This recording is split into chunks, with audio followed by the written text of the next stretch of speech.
ভাই কি দেখলাম, আমি কি দেখলাম ওটা, মানে দেবদা এত দিন পরে অ্যাকশন ছবিতে কামব্যাক যে করছে, এমন একটা ছবির ওপরে করছে ভাই, পুরো ফাটিয়ে দিচ্ছে ফাটিয়ে দিচ্ছে। যেমন ব্যাকগ্রাউন্ডে যে সাউন্ড, তেমনই মিউজিক ভাই, গায়ে পুরো কাটা দিয়ে উঠছে। তোমাদের কি খাদান সিনেমার টিজার দেখে গায়ে কাটা দিয়েছে কি দেয়নি, নিচে কমেন্ট করে অবশ্যই বলবে। এবং তোমাদের এই টিজারটা নিয়ে কী মতামত সেটাও কমেন্টটা বলবে। কোন পার্টটা তোমাদের সব থেকে বেশি ভালো লেগেছে? আমার তো ভাই পুরো অ্যাকশন সিকোয়েন্সগুলো হেভি সুন্দর লেগেছে। প্লাস এখানে গল্পর এক ফোঁটাও স্টোরি বোঝা যাচ্ছে না। অনেকে বলবে, অনেকে অনেক জায়গাতে বলছেও যে কেজিএফের কপি, মানে এরা দেব ফ্যানরা বলছে না, যদিও বা বুঝতেই পারছো কারা বলছে, আমি নাম করছি না। কিন্তু ভাই এটা না কেজিএফের কপি, না এটা পুষ্পার কপি, এটা কারোরই কপি না। এরকমই সিনেমা অনেকগুলো রিসেন্টলি বেরিয়েছে, তাদের মতো এটা একটা ডার্ক থিমে সিনেমাটা হচ্ছে, ঠিক আছে? তাই জন্য এটাকে কপি বলা যাবে না। আর এটার স্টোরি সম্পূর্ণ ধরনের আলাদা হবে। তোমরা যে কয়লার খনিটাও দেখছো না, এটার সাথে হয়তো লাস্টে তুমি দেখতে পারবে কোনো সম্পর্কই থাকবে না।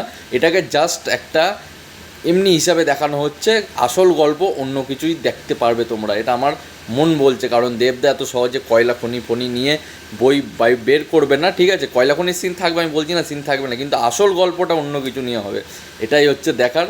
এবারে ট্রেলার তো অনেক দেরি, 20 তারিখে রিলিজ হবে ডিসেম্বর মাসে। তার আগে দেবদার টেক্কা আসবে।